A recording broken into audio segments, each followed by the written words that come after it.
आदमी को कभी ये चार चीजें शेष नहीं छोड़नी चाहिए। मित्रों, आज मैं आपके लिए अनमोल बातों का खजाना लेकर के आया हूँ। यदि आपने इस खजाने को हासिल कर लिया तो जिंदगी में कभी दुखी होने का, रोने का, पछताने का कोई अवसर नहीं आएगा। आपसे अनुरोध है कि वीडियो का एक एक शब्द बड़े ध्यान से सुनें, इसे बीच में ही छोड़कर ना जाएं। यदि हम किसी अच्छे विषय को बीच में ही छोड़कर चले जाते हैं तो समय आने पर जो ज्ञान हमारे काम आ सकता है वो ज्ञान हमारे काम नहीं आता, जिसे सुनकर हम विपत्ति से निकल सकते थे। प्रिय बंधुओं, जैसे अधूरे ज्ञान के कारण वीर अभिमन्यु चक्रव्यूह में फंसकर मारा गया था। मित्रों, जिस समय वीर अभिमन्यु अपनी मां सुभद्रा की कोख में पल रहा था, उस समय पार्थ अर्जुन ने अपनी पत्नी सुभद्रा को चक्रव्यूह भेदन की कथा सुनाई थी। उस कथा को सुभद्रा पूरा नहीं सुन पाई। 6 द्वार तोड़ने की कथा सुनकर वे सो चुकी थी। नतीजा ये हुआ कि मां के उदर में पल रहे उस नन्हे शिशु को चक्रव्यूह के 6 द्वार तोड़ने का ही ज्ञान प्राप्त हुआ, इसलिए वो महाभारत के युद्ध में मारा गया। मैं कहता हूँ कि या तो किसी चीज को सुनो ही ना, और यदि सुनो तो उसे अधूरा नहीं छोड़ना चाहिए। मित्रों, स्वागत है पुनः एक बार आप सभी का नवजीवन ज्ञान गंगा यूट्यूब चैनल में। प्रिय दर्शकों, जो सज्जन हमारे चैनल पर नए मेहमान दर्शक बनकर के आए हैं, उनसे निवेदन है चैनल को सब्सक्राइब अवश्य करें। मित्रों, हमारा आज का टॉपिक भी यही है कि किन चीजों को अधूरा या शेष नहीं छोड़ना चाहिए। दूसरा, कि किन लोगों का या किन चीजों का त्याग करके मनुष्य सुखी होता है, किन चीजों का त्याग करके मनुष्य विपत्ति में नहीं पड़ता, किन लोगों पर दया नहीं दिखानी चाहिए, किन लोगों पर विश्वास नहीं करना चाहिए, कौन से लोग हमें धोखा देकर नष्ट करना चाहते हैं। इन सभी प्रश्नों के जवाब आपको इस वीडियो के माध्यम से सुनने को मिलेंगे। आपसे निवेदन है कि अगर वीडियो अच्छा लगे तो वीडियो को आगे जरूर शेयर करना। तो चलिए समझते हैं इन अनमोल बातों को। दर्शक बंधुओं, कहते हैं समय भी वहीं नष्ट करना चाहिए जहां आपको कुछ प्राप्त होता हो। आपका समय बड़ा कीमती है, इसे व्यर्थ ना गंवाएं। मित्रों, अपने समय को सही जगह सही कामों में लगाना चाहिए। ये कहानी है एक राजा की जो बड़ा ही धर्मात्मा और बुद्धिमान था। वो समस्त जीवों पर बड़ी दया रखता था। एक दिन वो जंगल में भ्रमण करने के लिए गया तो उसे एक चिड़िया का बच्चा मिला जो शायद रात में आई आंधी की वेग से अपने घोंसले से बिछड़ गया था। राजा उसे उठाकर अपने महल में ले आया। धीरे धीरे वो चिड़िया का बच्चा कुछ ही दिनों में वो पूरी चिड़िया बन चुका था।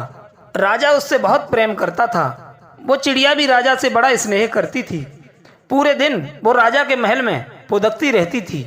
समय के साथ चिड़िया ने महल में ही एक जगह घोंसला बनाकर अपना अंडा रख लिया। कुछ दिन बाद उस अंडे से एक बच्चा उत्पन्न हुआ। उन्हीं दिनों राजा के घर में भी एक पुत्र का जन्म हुआ था। वो चिड़िया अपने बच्चे से और राजा के बच्चे से एक समान प्रेम करती थी। जब भी वो कहीं घूमने जाती थी तो हमेशा 2 फल लाया करती थी, एक फल अपने बच्चे को तो एक फल राजा के बच्चे के लिए। वे दोनों बच्चे बड़े ही प्रसन्न रहते थे। जब तक वो चिड़िया कहीं घूमने चली जाती तब तक वो चिड़िया का बच्चा उस राजा के बेटे के साथ खेलता रहता था। एक दिन की बात, चिड़िया कहीं बाहर घूमने गई थी। राजा का बेटा उसी चिड़िया के बच्चे के साथ खेल रहा था। बच्चे की धाय थी। वो बच्चे को चिड़िया के बच्चे के साथ खेलता छोड़कर किसी काम से कुछ देर के लिए चली गई। इतने में राजकुमार ने उस चिड़िया के बच्चे को अपने हाथ में पकड़ लिया। कसकर पकड़ने के कारण वो चिड़िया का बच्चा मर गया। जब धाय आई तो उसने चिड़िया का बच्चा मरा देखा तो वो घबरा गई। उसने जाकर ये खबर राजा को दी।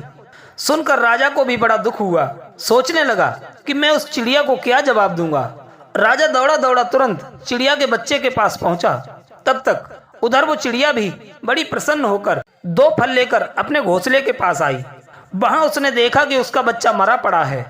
उसकी खुशी एकदम से गम में बदल गई।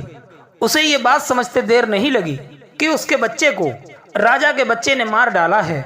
वो अपने बच्चे के गम में बहुत विलाप करने लगी। विलाप करती हुई वो राजा से कहने लगी, हे राजा, मैंने तेरे बच्चे के साथ कभी भेदभाव नहीं किया। जितना प्रेम मैं अपने बच्चे से करती थी उतना ही प्रेम मैंने तुम्हारे बच्चे से भी किया। फिर क्यों तेरे बच्चे ने मेरे बच्चे को मार डाला? जब वो मेरे बच्चे को मार रहा था तो तूने उसे रोका क्यों नहीं? गुस्से में चिड़िया ने राजा से कहा, अरे नराधम, तूने मेरे बच्चे को अपने बच्चे से खिंचवा कर मरवा दिया। हे राजन, तू तो सनातन धर्म को जानने वाला था, फिर भी तू भूल गया कि शरण में आए हुए की, भूख से व्याकुल की, शत्रुओं से घिरा होने वाले की और लंबे समय से अपने घर में रहने वाले की हमेशा रक्षा करनी चाहिए। यदि मनुष्य इनकी रक्षा नहीं करता है तो निसंदेह वो कुंभी पार्क नर्क में गिरता है। मित्रों, एक माँ के करोड़ दुख ने उस चिड़िया को शांत नहीं बैठने दिया। चिड़िया के दिल में राजा और राजा के बेटे के प्रति कोई स्नेह नहीं रहा।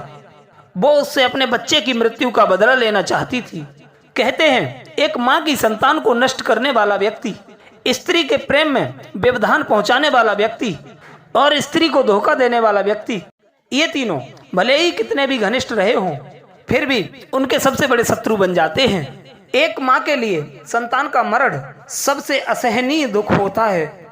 इसलिए प्रिय बंधुओं, उस चिड़िया ने गुस्से में भरकर राजा के बेटे की अपने पंजों से दोनों आंखें फोड़ डाली और आकाश में उड़ गई। अपने पुत्र को दोनों आंखों से अंधा देखकर और उसे बुरी तरह चिल्लाता देखकर राजा को इतना क्रोध आया कि उसने तुरंत धनुष बाण उठाया और वो उस चिड़िया को मार देना चाहता था। परंतु वो ये सोचकर अपने क्रोध को दबा गया कि मेरा पुत्र तो सिर्फ अंधा ही हुआ है, पर चिड़िया का बच्चा तो हमेशा हमेशा के लिए नष्ट हो चुका है। जिसका सर्वस्व छिन गया हो उसे मारने की क्या आवश्यकता है, वो तो वैसे भी मरा हुआ है। इतना सोचकर राजा ने वो धनुष बाण फेंक दिया और अपने बच्चे को उठाकर ले गया।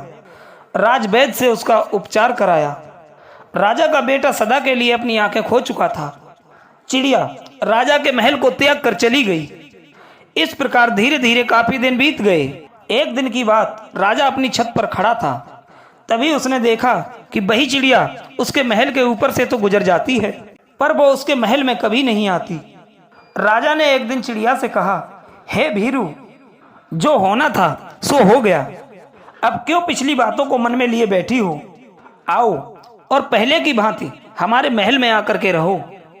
मैं चाहता हूं कि हमारा तुम्हारा प्रेम फिर से बना रहे।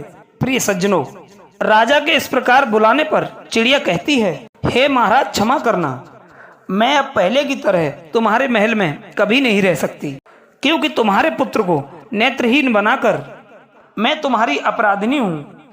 मैं तो स्वयं से जानती हूँ कि अपनी संतान को हानि पहुँचाने वाला शत्रु ही होता है। जितना दुख मुझे अपने बच्चे का हुआ, निश्चित रूप से आपको भी उतना ही हुआ होगा। इसलिए मैं अब तुम्हारे घर में नहीं रहना चाहती।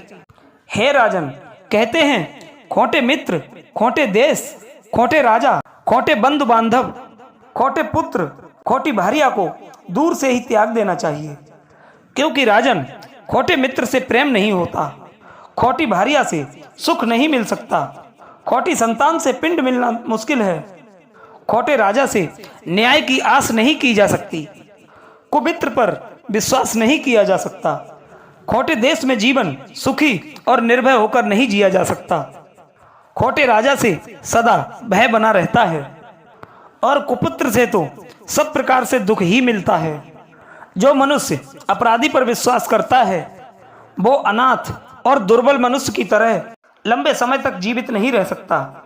अविश्वासी का विश्वास ना करे, क्योंकि ऐसे लोगों पर विश्वास करने से जो भय उत्पन्न होता है वो जड़ को भी काट डालता है। जो मनुष्य राजा के सेवकों पर तथा वर्ण संकर जाति के लोगों पर विश्वास करता है वो ज्यादा दिनों तक जीवित नहीं रह सकता। कहते हैं, मनुष्य बार बार के बैर होने के भय से शत्रु को जीवित नहीं रखते, क्योंकि शत्रु को, अग्नि को और ऋण को यदि थोड़ा भी बाकी रहने दिया तो ये फिर इकट्ठा होकर बढ़ने लगते हैं। इसलिए इनके शेष को भी शेष नहीं रहने दिया जाना चाहिए। और एक बात, यदि शत्रु एक साथ हंसता है, बोलता है, एक ही पात्र में साथ साथ बैठकर भोजन करता है और एक ही आसन पर साथ बैठता है, तो वो पिछले बैर को याद करता रहता है। मित्रों, शत्रु के साथ संबंध करके भी उसके ऊपर विश्वास नहीं करना चाहिए, क्योंकि इंद्र ने अपने दामाद होकर भी पुरोमा को युद्ध में मार डाला था। जो मनुष्य मन में बैर को छुपाए हुए प्रिय बातें करता है, बुद्धिमान पुरुष उस पर विश्वास करके उसके पास कभी न जाता है, जैसे मृग बहेलिए के पास नहीं जाता। यदि बैर रखने वाला शत्रु पड़ रहा हो तो उसके पास निवास नहीं करना चाहिए। जैसे बढ़ती हुई नदी का वेग वृक्ष को भी गिरा देता है, शत्रु से उन्नति पाने पर मैं भी उन्नत हो गया हूँ, ऐसा विश्वास ना करे। जो मनुष्य इन बातों को ध्यान में रखता है वो कभी भी अपने जीवन में शत्रु से चोट नहीं खा सकता। इतना कहकर वो चिड़िया आकाश में उड़ गई। प्रिय सज्जनों, ये वीडियो आपको कैसा लगा आप हमें कमेंट बॉक्स में अवश्य बताना, और इन बातों को ध्यान रखना कि इन 4 चीज़ों को कभी शेष नहीं छोड़ना चाहिए। नंबर 1 शत्रु, नंबर 2 अग्नि, नंबर 3 कर्जा, और नंबर 4 शुरू किए हुए किसी काम को जो समाप्त होने पर हो। मित्रों, मिलते हैं अगली वीडियो में एक नई ज्ञानवर्धक चर्चा के साथ। आप लोगों का बहुत बहुत धन्यवाद। जय श्री कृष्णा।